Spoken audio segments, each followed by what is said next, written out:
Your customer will always default to some like the easiest way to buy, which is either some kind of fixed price or a consumption price for the first year to see if it works. But if it does work, it is up to the AI agent builder and creator to go back to the same customer and say, let's align on things that are important to you and charge for it.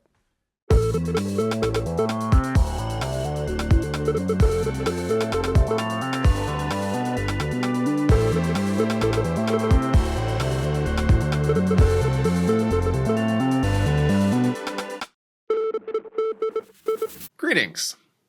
Today we're joined by Manny Medina, founder of Paid. Paid helps agentic AI companies make money by dialing in their pricing and costs. Manny experienced the problem he's now solving with his previous venture, Outreach, where he first encountered the challenges of pricing and margin management, challenges that are becoming top of mind as agentic companies move from experimentation into production. Paid provides the infrastructure that helps AI companies transition from simple activity-based pricing to more sophisticated value-based approaches, allowing them to capture their fair share of the value they create for their customers. In this episode, we'll explore Manny's contrarian views on AI pricing models, his framework for the 4 pricing approaches that are working today, why he believes specialized AI agents targeting narrow problems are printing money, and what it takes to build a successful business in the age of AI agents. We hope you enjoy. All right, we're here in London for a very special episode of Training Data with Paid founder Manny Medina. Manny, welcome to the show. Thank you for having me. This is awesome. All right, we're going to start off with a high-level question. Okay. In the world of AI apps, Yep. these are your customers, so I think you have a pretty good sense of what's working and what's not working. Yep. What's working? So I think that we are right now if you were to take the analogy of hedgehog versus fox, we're in hedgehog land right now. I love where this analogy is going. So like if you take up a very narrow problem and then you hedgehog into it and you become the best at that one thing, that is printing money right now. Like everyone that I'm seeing. What's a good example? A good example, for instance, I love what Quandary is doing. I love what Expo is doing in your portfolio. I love what Happy Robot is doing. There are very narrow cases of problems that have a lot of people in it that don't have a clear solution for software. Like there's no software to solve that problem. It's people heavy. And it's interesting because they're not replacing people right now, but they're replacing BPOs. So whatever you see BPOs having a big role, that is food for the apex predator that we're seeing right now in the world of AI, which is AI agents. And for the uninitiated, what is Quandary? What is Expo? What is Happy Robot? So Quandary does policy renewals. Okay. Another one that is adjacent to it is a company called Owl that does. They're in the insurance space too, but they review claims. They review claims data. Again, super tiny. Like you look at it and you pass because you think that the world is really small. But when you look at all the amounts of claims that people do, and the ones that get left over, they're taking care of those. Happy Robot is calling truckers on behalf of brokers. So if you want to send beer from Milwaukee to Boston, and you call a broker to find your trucker, Happy Robot spins up 2,000 agents. Agents call the truckers, which is a guy and a dog, and they negotiate with each other until they book the load, and then they call the trucker all the way to delivery. And of course, once that Milwaukee beer gets to Boston, the Bostonians are going to send it right back home. Exactly, gonna throw it over. Yeah, exactly. But somebody has to move the beer around. So this is a thing. And Expo, of course, does pen testing. And, again, they took out the pen testing agencies. They rank them. They look like the best, and then they run it for you. So these are, in my mind, very narrow problems. So, like, Expo doesn't come and say, I'm going to be a full cybersecurity solution, which eventually they will be. But you're saying, like, I'm just going to continuously bang against the door of every single app and back end that you have. And I'm just going to figure out a way to penetrate it. And that's going to happen, with the highest quality possible, and it's going to happen continuously, which is unavailable right now. And is the converse also true? The things that are not working are things that are too broad in scope at the moment? I think there is a lot of traction in things that are broad in scope in terms of like companies coming out, and they're doing okay. They're quite well. Like Harvey is doing quite well. And they're not so broad in scope. Like they're narrow into like the legal system. But I'm excited for what Crosby's going to do, for instance. They're tackling the problem in the similar space, but with a different approach. Just like full out replacing the lawyer for commercial contracts. But if you go too broad, like for instance, AI SDRs is a little too broad. And that encompasses a lot of things. It means a lot of different things for a lot of different people. There's going to be swirl. So I don't like to characterize it into like, what's working, what's not working. I characterize it into what's working now and what's not working yet. Okay. You see what I mean? Like what is going to be refined and eventually come through. Like for instance, the one that I'm waiting for with bated breath is AI assistants for like EAs. Like who's going to be my AI EA? And I think there is Lindy and there is Fixer out there, but they're not quite there yet. Yeah. You see what I mean? Like they're not. For instance, I love Fixer, but I have 3 time zones that I work through. Like my co-founder is in India sometimes, and like most of our customers are in Pacific zone. I'm here, and like getting that to work out just right doesn't quite work for me. But if I had like one time zone and I had like one line of business, like if I'm a real estate broker, they are perfect fit for that particular thing. So like big problem, narrow application, nailed it. We have on the EA front, we have a founder to introduce you to. He's in stealth, so I can't say his name, but okay. It's coming. Perfect. All right. Love to see it. Because this is one of those problems that I'm just going to wait. I'm not like I had an EA forever, and I'm going to bite the bullet and just going to wait for AI to catch up. So I'm ready, guys. Send me business. Do you have a sense for which markets are likely to be transformed sooner rather than later, and which markets are going to be more resistant to AI transformation? So I heard this thesis when I came up with the idea for paid. It was right around when Strawberry dropped. Yeah. And you guys wrote that paper on the shift to cognition. Acto 1. Right. Yeah. Thinking fast and slow. I remember where I was. Like it's one of those things that like I read the paper and then I listened to somebody reading the paper, and like I remember where I was. Like there's so many episodes in your life you remember where you were when that happened. Like I remember exactly where I was when that happened, and just hit me. I was listening to, I think it was Mamoon from Kleiner, who had this hypothesis that I actually fully disagree with. So fully disagree. Yeah. So his hypothesis is that AI is going to start with the highest paying jobs. Okay. Because that's where the money is, right? So it makes logical sense, right? You go and target the most expensive job and you displace those, developers, lawyers, accountants, doctors.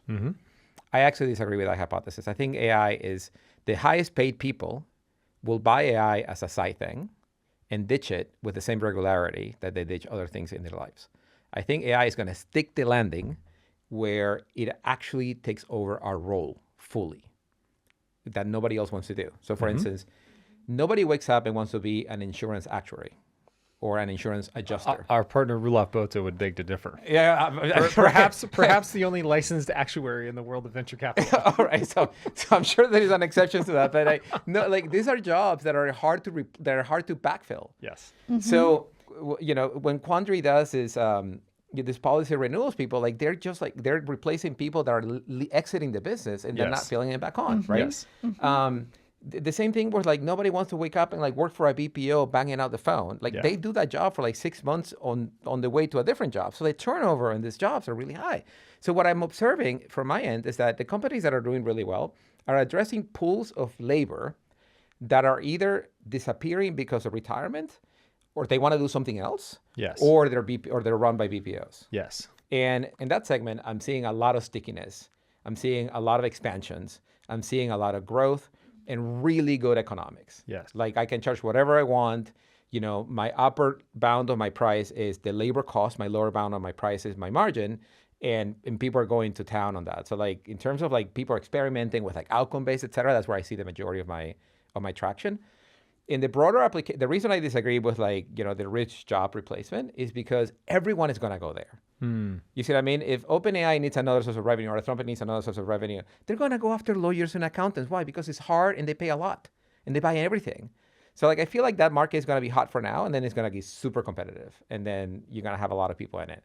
See, I wonder if you can have your cake and eat it too. I wonder if both you and Mamoon are correct in the sense that for the higher paying, more creative jobs, Yep. I think the Copilot approach, and I don't mean Microsoft Copilot, I mean the approach of AI that is giving people superpowers, Right. seems to really be working, Harvey in legal or open evidence in medicine. Whereas for the jobs that are lower paying and a little bit less creative, the full autopilot Right. approach seems to be working, where you're fully replacing the work with an autonomous agent that can do it better, faster, cheaper. And so I wonder if it's both. And then as far as moats for the copilots, I think you're right that because those are big categories where there seems to be a lot of money, there's going to be a lot of competition. I think what we're also seeing is collaborative workflows, which are kind of the eighth wonder of the world as it comes to software. Right. Collaborative workflows still work. Right, right. You tend to get pretty deeply embedded into your customer, Yeah. and then once you're in there, you're providing a ton of value, and they don't really want to switch. Right. No, it's true. But I think the world has changed a little bit in that, I don't know that you're going to see Asanas anymore or ServiceNows or like any of those, they work in the collaborative workflow when it didn't exist and they were, revolutionary. I think now anyone can spin up, you can vibe code ServiceNow. And This is a good topic. So vibe code, are you a believer or not? Where are you on vibe coding? I think we spun up paid in like a month and a half. You are a vibe coder. And half of it was vibe coding. Yeah. I mean, no, we have to throw it away, but this is the beauty of vibe coding. You can throw it away and respin it. Yeah. You know what I mean? Like there's a lot of people getting hung up on like the whole debugging thing. You don't debug vibe code. You throw it away and you start and you put it in production. And when it breaks, you start. It's wonderful. You can always start. This is very comforting to your customers. Yes. Well, I don't have a lot yet, so I don't have a big problem. But eventually, it will be a big problem. And to start is a very easy thing. So, but back to the workflow question, I think that you're right. So, if you become a definitive workflow for X, Y, or Z, like it's definitely a sticky point. I just think that the speed of competition is really high right now, Yes. and copilots have the explainability of the value of a copilot is really hard to land. Like, how do I differentiate one copilot versus the next versus the next versus the next? And they all can come and say, I'm the same as X, but better or cheaper. And that's a recipe for swirl. So unless they specialize in verticals and say, like, if you are, if Harvey were to say, like, for, I don't know, patent law, I am the best, and I got 78% of the market, boom, right? But now you're moving into the very narrow application with very narrow set in a very rich market. It's rich because you own the whole of it, not because the whole market is rich. You see what I'm saying? So that's my. But look, we're all hypothesizing here. Like I make money either way, so I'm happy for all of it to work out. So you're trying to jump in to help with this on pricing and packaging. I What are am. you seeing work today? So I'm seeing 4 things sticking the landing with aplomb, with gusto. One is, clearly charging by activity. That's an easy one. Is has a credit consumption type model, and you can show the activity that was done fairly easily. The other one that I'm seeing more is charging by workflow. When you string a number of activities and you say this workflow is cost this much, like a document review, right? Because then you can separate documents that are small from documents that are long and complicated because they have different consumption patterns. And it feels like you're getting closer to value-based pricing as opposed to cost-based pricing. Exactly. when you put it into So like workflow. moving to a workflow allows you to move out of the treadmill of charging for for pure work to charging for actually that is worth something to somebody, and then eventually you'll get to some kind of outcome. Yep. And what I've been recommending to my customers, not out there yet, but I'm going to give it a push, is to charge, instead of charging per outcome, get an outcome bonus. Meaning if an outcome happens of a particular quality that is measurable, charge for it. That way it opens the door to a conversation of value alignment. And the moment you open the door to conversation of value alignment, then you start getting into more bespoke contracts with each of your customers, which are super hard to rip out. And historically, that's been a tough pricing model to pull off. Do you think AI changes that? I think AI completely changes that, because in the past, we wanted to put everyone in these little boxes, called SKUs, and then we wanted to count SKUs, and each SKU will have a discretionary amount of discounting and whatnot. That was a world of rows and columns, and you don't need that anymore. You can, if you go to the largest companies, again, like a ServiceNow or a Salesforce, all their large contracts are bespoke. So you send off, Paul Smith or their CRO to go and sit down with the counterpart, and he comes back with a deal, And the deal has all sorts of complications in it that doesn't belong into the CPQ world. You know what I mean? And I don't know why in the agentic world you wouldn't do that all the time with the customers that you want to go big with. And there is no, you can always put a chat interface to say, interpret this contract for me and give me the annualized value. You can inquire, all the body of contracts you have done and get a sense for like your unit economics and your growth and like what this looks like. So I think that custom contracts is here. Okay, you had 4 things. There was activity-based, there was workflow-based, was outcome a third? Outcome is a third. And then what was the fourth? The other one, the fourth is pay by agent. Pay by agent. How's that work? And so I've been working with a lot of the AI SDR companies to get into, introduce this as a concept, because a lot of what they're doing is replacing, say, 80% of what a normal SDR would do. And an SDR, fully loaded will cost you somewhere between $70,000 and $90,000 a year. So you can pay, instead of saying a platform fee, say like, I'm going to deploy X many agents. The agents are going to do this amount of work that is equivalent of a $90,000 a year SDR. I'm going to charge you $20,000 per agent. The agent is going to deliver this much work, and you can pay me a bonus for meeting booked. Yeah, how do you define? I guess, how do you define the job of an SDR? Do you just say, hey, your human SDRs have a certain quota. This agent's going to hit the same quota. Yeah. When you hire an SDR, the first thing you get is activity. Yep. So you get X many calls, X many meetings. You have a book of accounts. You have contacts within that account, and each of those contacts get an activity, right? So that's where you get the 100 calls a day type of SDRs. You can do the same thing with an AI SDR. You can say like you're gonna draw a boundary around the activity that this agent is going to do, and then you're going to charge for that agent because the output is the same, right? And then your job is to say, look, instead of paying $90,000, pay $20,000 for the agent, and then pay me a bonus for meeting booked.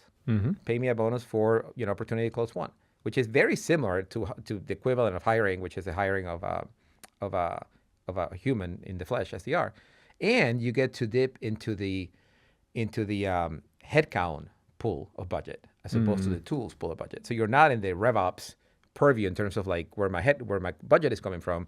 You're on the HR, which is far larger. So that's what I'm sort of like trying to steer people away from charging like it was a tool, because then you're constrained, right? Like then the CRO has a budget for so many things, and you'll get a sliver of that as opposed to like full headcount replacement. What are the pitfalls that you're seeing with companies that are ending up in the charging as a tool bucket rather than charging for the work? That then you get pigeonholed into seats. Or I guess like, what are people doing that makes them get pigeonholed? A lot of what I'm seeing selling is the vast majority of AI agent companies are doing POCs right now. I mean, they look like contracts and they look like their money, blah, blah, blah, blah, blah. But in reality, every company in the planet got an AI mandate. So somebody in that company went and, pursued some software, and then they bought it. And they bought it as software and as a trial. Vibe revenue. Yeah, 100%. A lot of Vibe revenue. Yes. Okay, so now you have the Vibe revenue curve, and now soon we're gonna come into renewal land, and that's gonna separate the wheat from the chaff. And at that point, you're gonna figure out who got real stickiness and who doesn't, and that's where the real monetization scheme is gonna come in. Because they're going to figure out like who made money, who didn't make money, what kind of value they deliver or not. They'll see the outcomes. And then we'll see right, exactly, 100%. And it's funny because, a lot of my early customers, I told them that how I thought about the world, and they said like, that will never happen. And now they're calling me back and be like, hey, I just got my first contract that only pays me per outcome. And I'm calling you because I don't know who else to call. So I feel like this is going to be pulled by the buyer. You see what I mean? As a way to mitigate risk. Yeah. Because AI is risky in a number of dimensions, and outcome actually lowers your risk. Is this in the 4 things you mentioned, activity, workflow, outcome, agent, is that a maturity curve of sorts? Like is the idea that you want to get to selling agents, or maybe you want to get to selling outcomes? It's a fascinating question. So the answer is I think there is a maturity element into it, but it's a little bit of like making your own adventure element to it. In that there's a bottom line. So everybody has to get out of selling by activity. If you stay there, somebody will come along and say, I'll do the same thing for cheaper. Yeah. And then you are in a nightmare scenario in which there is tons of others who look just like you, messaging is just like you, and the other way to separate the wheat from the chaff is to try. Yep. and now you're like churning from one to the next. So yes, there is a maturity level in that if you don't move out of that bottom one, which is easy to sell, you'll get competed out. Once you get into workflows, then you're into value-based pricing, and then you're defining what the workflow is and why is that important, and then you're in a deeper conversation, and that forces a much better alignment. And that requires some. So I guess the answer to your question is yes. That requires some level of maturity to have that conversation with your customer. Your customer will always default to sort of like the easiest way to buy, which is either some kind of fixed price or a consumption price for the first year to see if it works. But if it does work, it is up to the AI agent builder and creator to go back to the same customer and say, let's align on things that are important to you and charge for it. Do you have any sense of which markets are likely to stay with value-based pricing and which markets are likely to collapse into cost-based pricing? Have you seen sort of early indications from the companies that you're talking with or working with, of markets that are trending in one direction or the other? So what I'm seeing right now is that for those who are targeting BPO budgets, Yes. to win that business, they go at the BPO price and lower it. And they say, I'm going to do the same as a BPO, cheaper, 24/7, and I'm going to accumulate all the data that the BPO used to do. Yep. But I'm seeing that as an intermediate step. Like that is not the full step. That's just a way to get into the market and win it. Then I wonder, the BPO is not gonna just sit there and like just take it. You know what I mean? Like these are relatively large companies, and they can just as much buy somebody's technology and deploy it. So I wonder what will happen once the BPO turns around and like deploys their own agents, replaces their own people, uses the data that they have internally to train or to make it better, and then go to town and defend themselves. I was actually talking to BCG about this, and they wouldn't tell me that they're doing a lot of engagement with BPOs, but I sort of like sensed it. And I don't know that they're just gonna sit on their hands and like see their business go away. Like that will never happen, right? So like I wonder how does the game sort of like levels, if you would. Like when where's the balance of trade? I don't know the answer to that. But I think that to get into a market, you see a lot of initial, let's price it the easiest way for somebody to consume. But to advance into the market, you immediately switch to something else. Like in the AI SDR, also that everywhere. Like everyone came in and charging by some kind of like token or credit or like activity. But then it became a bloodbath. And there's like 50 of these guys. And they all kind of like sound the same. So unless you start making some assertions of your quality and putting your pricing to back that assertion, meaning I'm going to get you 5 qualified meetings or I'm going to charge you per agent that replaces a human being, then you're going to get, competed away. Yeah. And as you move into the later maturities of pricing models, how do you see people measure and actually implement these things? I think that's kind of the beauty in that to each customer, the definition of success is going to be a little bit different. And a little bit of like, I feel like I was like John the Baptist walking around like eating locusts and honey and like looking like a crazy man telling people that they should do bespoke contracts, and everybody was looking at me like I'm crazy. Now it's coming around to say like, the ability for you to understand your customer's business and price and contract around it and have the engine behind it to support it is actually a competitive advantage in a world in which you all have the same tools. But it wasn't obvious. It wasn't obvious when I started. Like, I remember we talked in like September last year, and like it wasn't obvious back then. It's getting a little bit more obvious now as we're turning on the lights in different parts of the market where people are saying, yeah, we need to do something that, is very unique to me so that I can protect that asset or that contract. Second of all, I think it was Seth Godin who said pricing is part of your story. You know what I mean? And how do you differentiate in your market? Is your story has to be different. And if your story is different and your pricing is the same, your story ends up being the same. You see what I mean? So aligning with, and this is why like Sierra doesn't have pricing on their main page, because they're sitting down with each customer and they're finding out what's important to them. Is it time to resolution? Is it that the customer resolves a ticket and then buys something? Mm-hmm. Is it, CSAT? Is it NPS? Like what is it, right? And then you build a box around and you say that's your outcome function. It's just the same as a objective function in machine learning. Like you create this function of where you want everything to go, and then you keep iterating towards it. Yep. Yeah, well put. All right, talk a bit about the cost side of the equation and how margins play into this. So it's really interesting because this is another one that I'm contrarian. Like everybody's telling me that the cost of tokens is going to go down and this is going to become a commodity and whatever. I think in a world of reasoning, Yep.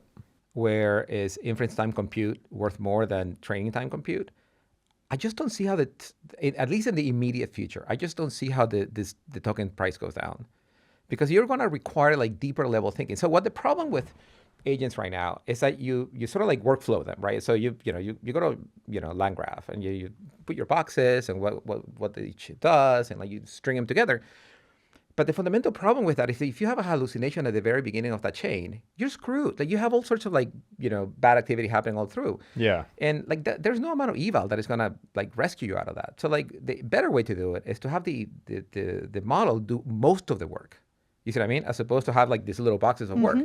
Have the model do most of the work. Have a good eval framework to make sure that that it's doing the thing that it's supposed to be doing, and then roll it out. In that world where you have less error rate, I don't see the cost per token going down. I see that if nothing else, it's going to go up as the models get more advanced and like smarter. Well, or it could be the horse race between volume and price. And price for a fixed workload may go down over time, but workloads increase because you're throwing more compute at things at inference time, or because you're just doing more sophisticated jobs. Yeah, I think over the long arc of history, I think you're absolutely right. I think in the very short term, as we're trying to figure this out, I just don't know is sort of the short of it. Yeah. And the second thing that I'm seeing actually, which is my big aha moment, is that agents are using one modality, and the moment you nail that modality, you want to use all these other modalities, right? So you do text, and then you want that to do a phone call, or to take an inbound call, and to do an outbound call, or to like an avatar, or whatever that is. And then you're incurring costs that are not LLM, but are third-party APIs. So the full cost of the full service, you got your cloud costs, you got your LLM costs, and then you have like all this other stuff that you have to buy to make it sing in the different modalities in which it's used, or even like buying data, or like buying whatever, and that is what's driving up the cost. So if you look at say an avatar company or a phoning agent, their cost is not quite the LLM. Their cost is how long are you going to stay on the phone, and like the number of dials that you do, or like how long does the avatar run, et cetera. Like those are compounding costs that you have to look out for. So like the problem that we have right now in coast mode is that because everything, like all the activity of the agent goes down through this eval framework that acts as a proxy before the token goes to the LLM, you don't know who's incurring what cost. So you don't know what customer is profitable to you, what customer is negatively impacting your margins. You don't know what agent is doing a good job, what agent isn't. You see it as a whole. You see what I mean? And this is why like the margin problem is such a bear to solve. Well, and generally speaking, margins are a reflection of the amount of value that you're providing to your customer. Do you see that in AI apps right now, or is there a mismatch between the amount of value that companies are providing and the margins that they're able to get? It's a mismatch because people don't know how to price, and people don't know their cost. Yeah. So this is why the problem compounds a little bit, in that, agent companies are relatively new. So they come to the market just trying to like get business, right? So I'll price in whatever way you want to buy. And only later I find out whether I win or lost. Yeah. You see what I mean? So I think that this is just the beginning of the game, that as they understand the unit economics, they're going to price better. As they understand the value delivery, they will price better. But they just don't see it yet.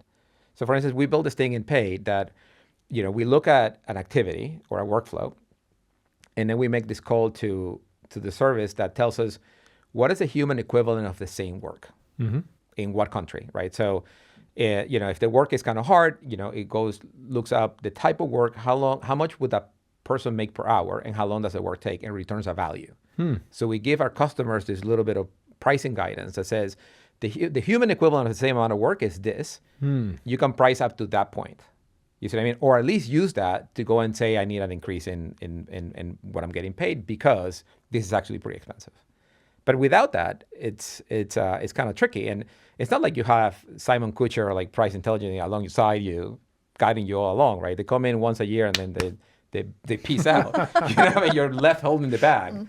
Whereas you actually need guidance on this stuff every time you talk to your customer to get sure that you're getting your prices worth. Like the problem we're seeing is that the value is accruing to the customer, not to the agent business. They're capturing all the value of all the savings, and that needs to change. Yeah. So you started a company to help this. Tell us a little about why and what your mission behind it is. When we were rolling out agents at Outreach, and I wanted to understand the business fundamentals of the agents, my margins, the value that I'm adding, and how am I adding value.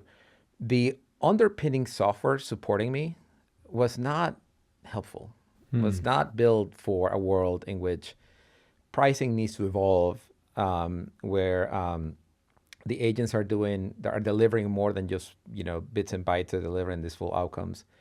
And that just stuck in my head as I moved to London and I step aside from being CEO. And I sort of like noodle on that. And the problem kept on bugging me. So I'm like, is this a problem that was just me, or, who else had this problem? So I spent, a couple of months just calling friends and, other founders. And I always have this trick, right? Like I know a lot about sales, right? And they know a lot about agents. So we will do a cross education, ask me like an AMA, like you ask me anything about like building out sales teams. And I asked them about like what it's like to run an agent business. And I found that like running the business itself was all spreadsheets. So when and that's number one. Number two, some of the problems were actually difficult, but not intractable difficult. There was just a lot of work. You see what I mean? And so I love when there is a problem that is big, people are hacking around it, and the problem is not like simple as like, a couple lines of code kind of solves it. So that sort of was the inspiration behind it, solving the problem. Number three, I wanted to build a company that I get to work with like the new founders, like, because they are building a company themselves. And that kind of energy just drives me. So like, the most fun thing to do when I was running Outreach was customer conversations. But the customer conversations at the founder level are so raw, are so full of like wondering, mystery, and energy. And like, I can just see my energy tank just going up and up and up in every single one of those conversations. And I'm like, I want to do this for a living. Like this is a great place to like exist. And the market is going to be big. And it's a small enough market that I can just cold call everybody. And like most people will return my call because it's founder to founder stuff. You know what I mean? I see your problem. Maybe I can help you. Maybe you can help me. And boom, you're in a conversation. So like, it didn't almost feel like selling. It felt like I was solutioning. And at the end of the day, like I would tell them where I'm building this thing, and they were like, yeah, let me try it. And like I had 100% hit rate on people who said, let me try it. I'm like, oh shit, let's go. The worst that can happen is somebody buys something. You know what I mean? Like, we haven't actually said explicitly what is paid. So maybe just answer that question. What is paid? Yeah, thank you. So paid is the business engine for AI companies. So what we do at paid is that we build the entirety of your billing, invoicing, monetization, pricing.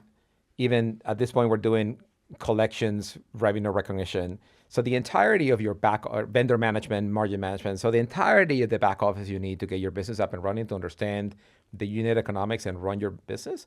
That's what we're building at paid. And our first foray into the market was our monetization engine and our margin management engine, which is the biggest problem that we're seeing in the market. But we're building the adjacent. So the problem compounds, right? Like the moment you solve monetization and invoicing, then you need to solve collections. The moment you solve margin, then you need to solve vendor management, and so on and so forth. So we're just building the unified layer that allows you to run your business in one place.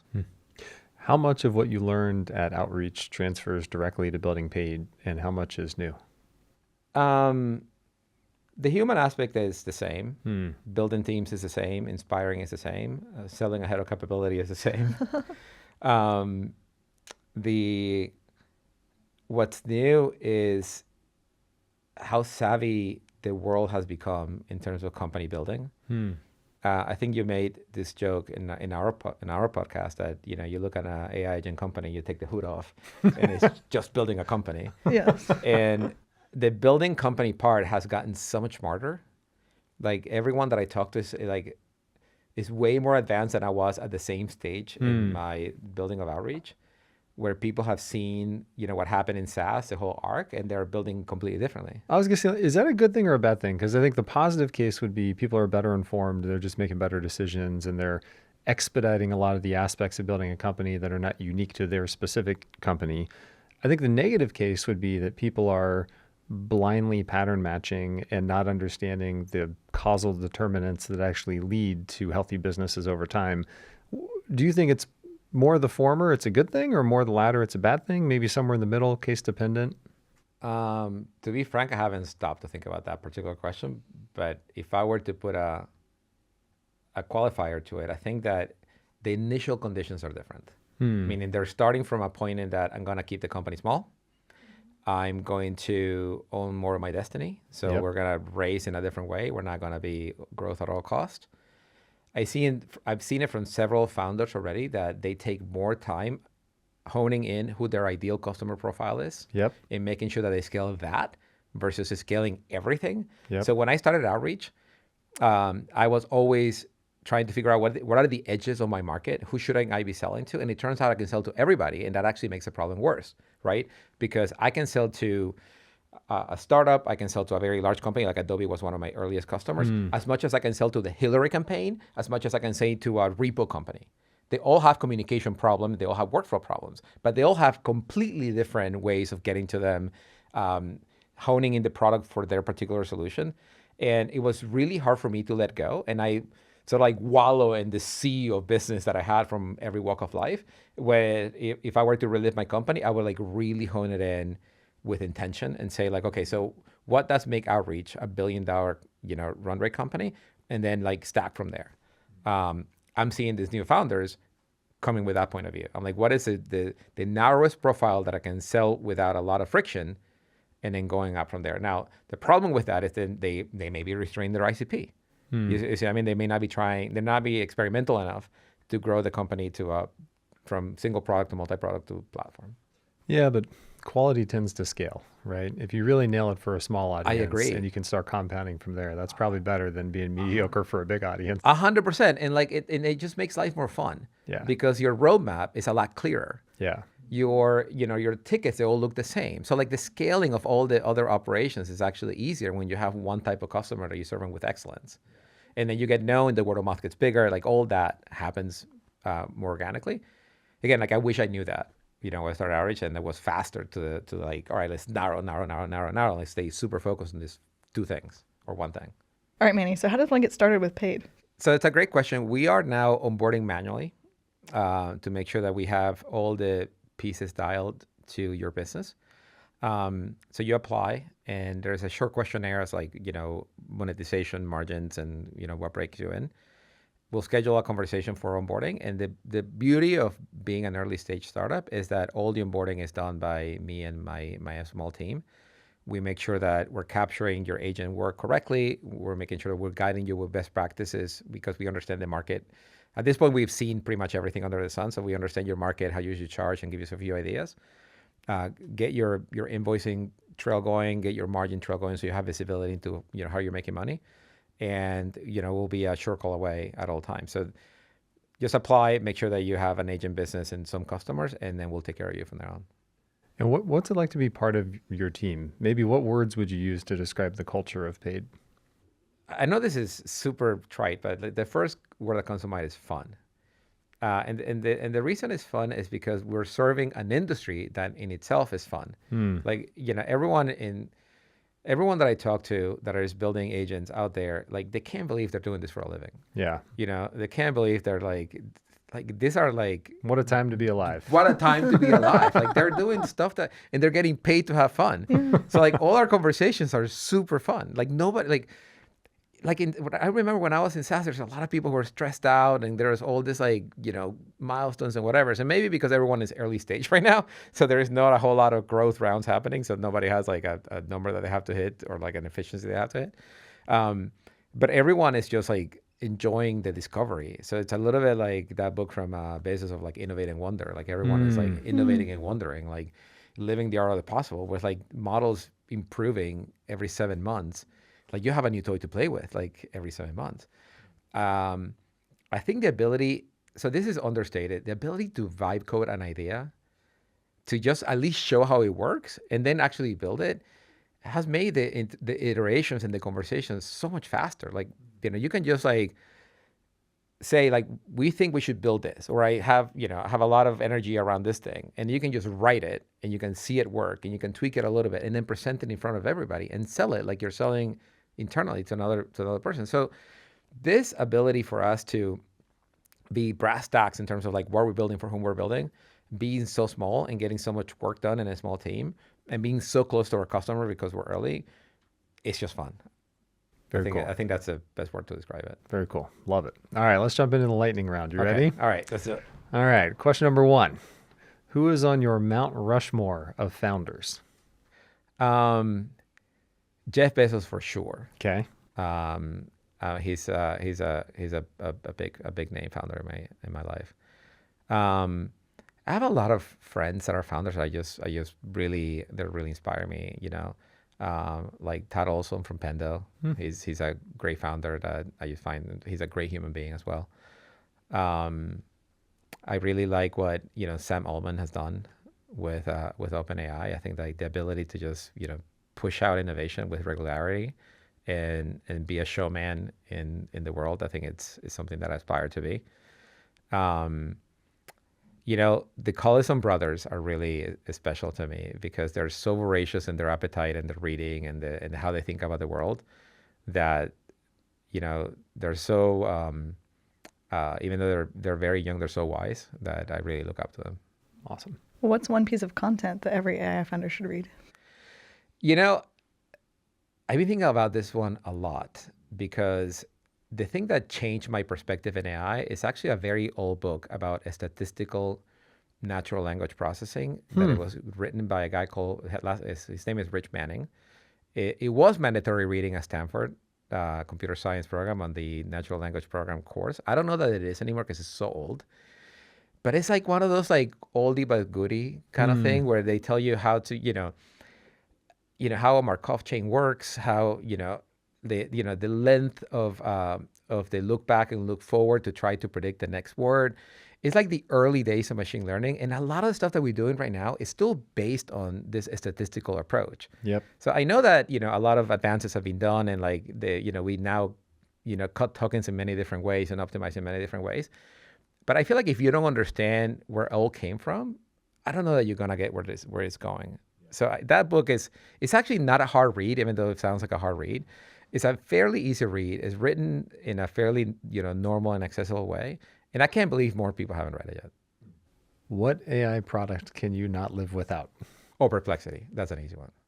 What do you do with Perplexity? Oh, we do everything. Like, it's so weird. No, seriously, it's so weird. Like fashion advice or like, so the hardest thing for me is to have to take a driving test again. Like, come on, like, I know it's the wrong side of the road and everything, but like having to relearn everything is just absurd. And I've been, pushing away learning how to drive here in the UK. And my wife had to bit the bullet because one of us had to drive at some point. And she just went to Perplexity and looked for like, advice on finding a good person to help her how to drive. And like, she found this super guy that has helped her go from zero to driving in like no time, which I didn't know Perplexity can do that, but like it can. So it's taken over pretty much every aspect of our life. That, and of course, I don't write anything without Anthropic anymore. Like Claude is my constant companion for pretty much everything I do. It's like a friend that I talk to and I shouldn't be talking to. If we were to have imaginary friends, Claude is mine. Models are commoditizing, yes or no? No, not yet. Not in a world of reasoning. I think that we're just scratching the surface of where this can go, and there's a lot to go. Like if you see every new model coming out, the input tokens are like far more expensive than the one they leave behind, like by a factor of like 6 or 7 or 8, like not by a small amount. And I think that this is just going to continue as we discover new things. On what date did we or will we reach AGI? I think it's kind of here already, and just in an underused kind of way. We haven't really bottomed out everything a model can do. So I think it's behind door number 3 or something. Like I think it's already here. We just haven't acknowledged that it is. Yeah. And then what's your most optimistic future state for AI? Describe it. It's a scaffold for human imagination. I think we also haven't really, absorbed how much smarter we get when we have somebody else doing a lot of the thinking and discovering for us. It's sort of like when somebody props you up on the shoulders, like all of a sudden you can see farther and longer. AI is doing the same thing for us. We will now be able to see farther and longer and like come up with like things that were impossible before. And such a time to be alive. Yeah. Last question. One piece of advice for AI founders. Stay focused on a very narrow set of customers. Don't worry about TAM. Disregard, and they say this all over the world, disregard VC advice about big TAMs. small towns will be big towns as long as you deliver a superb experience. Awesome. Thank you, Manny. Thank you. Thank you. That was awesome.